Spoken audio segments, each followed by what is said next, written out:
BJP নেতা দিলীপ ঘোষ রাজ্য সরকারের কঠোর সমালোচনা করলেন। দেখুন উনি কি বলেছেন। বলছি আপনাদের সামনে পশ্চিমবাংলায় যে সরকার চলছে, যে পার্টির সরকার চলছে, তাদের আইন কানুন সব আলাদা। ওরা ভারতের সঙ্গে কম, বাংলাদেশ পাকিস্তানের সঙ্গে বেশি আছে। কারণ তাদের ব্যবহার সেরকমই থাকে, সব ব্যবহারকেই তারা বিরোধিতা করে।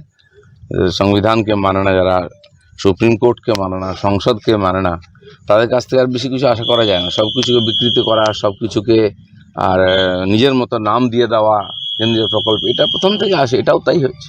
বলছি শামসেরগঞ্জ এবং এতে ধুলিয়ানে যে দাঙ্গা, পুলিশ মন্ত্রীর যে বয়ান, তিনি বলছেন বহিরাগত তত্ত্ব, কিন্তু পুলিশ যে রিপোর্ট চার্জশিট পেশ করেছে সেখানে কিন্তু 14 জনের নামে চার্জশিট, তারা সব স্থানীয় বাসিন্দা। কি বলবেন? দেখুন, ওখানকার যারা উত্তেজনা ছড়িয়েছে, ওদের 2 এমএলএ, ওদের নেতারা টিএমসির, তারাই মিছিল করেছে, তারাই উত্তেজনা ছড়িয়েছে। শান্তির নামে অশান্তি ওরাই বানিয়েছে, এটাই ওদের রাজনীতি।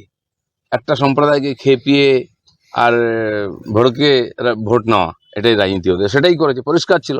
আমরা বিদেশি যদি থাকে, বাইরের লোক যদি থাকে, তাকে ধরছে না কেন পুলিশ? 1-2টোকে ধরতে পারতো, 2-4টা এফআইআর হতে পারো, কিছু না। অনেকে অনেক কিছু বলে দূর থেকে, কিন্তু সরকার কি করে এরকম বলতে পারে? দায়িত্বশীল সরকার, তাদের দায়িত্ব সত্যিকারের দোষীকে সামনে নিয়ে আসা, আর যাদের দোষী মনে করে তারা স্থানীয় লোক।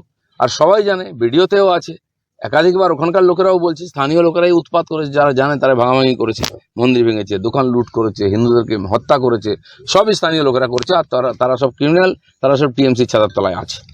বিএসএফকেও তো উত্তপ দেখা হয়েছিল আপনার এই দাঙ্গার পিছনে, বিএসএফকেও দায়ী করেছিলেন মুখ্যমন্ত্রী। বিএসএফ ঢুকেছিল বলে, আমি তো ওখানে ফারাক্কাতেই বসেছিলাম সেদিন, আমার সামনেই হয়েছে সব। আমি রাত 9টা-10টার সময় ওখান থেকে পার হয়েছি, তখন আগুন জ্বলছিল। বিএসএফকে আমরা ফোনাফোনি করি, বিএসএফ আসে বলে মানুষগুলো বাঁচে, নাহলে আরও মৃত্যু হতো, আরও অনেক ক্ষয়ক্ষতি হতো। তো টিএমসির লোকেরা বোধহয় সেটা করতে পারেনি বলে, আরও ভয়ের পরিবেশ তৈরি করার ইচ্ছা ছিল পশ্চিমবাংলায়, পারেনি বলে সে বিএসএফকে গালাগালি দেয়। বলছি দাদা, তৃণমূলের রাজ্যসভার সাংসদ সাকেত গোখলে, তিনি পেট্রোলিয়াম মন্ত্রী হরদীপ সিং পুরীর স্ত্রীর নামে, উনি ডিপ্লোম্যাট প্রাক্তন, ওনার নামে একটা মিথ্যা বয়ান, মিথ্যা একটা সম্মানহানি করেছিলেন। দিল্লি হাইকোর্টে সেটা মামলা হয়, তাকে 50 লক্ষ টাকা সাকেত গোখলে ক্ষতিপূরণ করে দেয়, এবং তার রাজ্যসভার মাইনার একটা অংশ ওনার অ্যাকাউন্টে যাবে, ওনার স্ত্রীর অ্যাকাউন্টে, এবং প্রকাশ্যে ক্ষমা চাইতে বলে, এবং তিনি একটা ডেলি একটা পেপারে। আপনি দেখুন টিএমসির কালচার কি, ওই ধরনের যত লোক আছে যারা রীতিনীতি মানে না, সংবিধান কোড মানে না, তারাই টিএমসির সঙ্গে যুক্ত হয়। আমাদের ভিডিও ভালো লাগলে লাইক ও শেয়ার করুন, কমেন্ট সেকশনে গিয়ে জানান আপনাদের মতামত। আরও ভিডিও পেতে চ্যানেলকে সাবস্ক্রাইব করুন।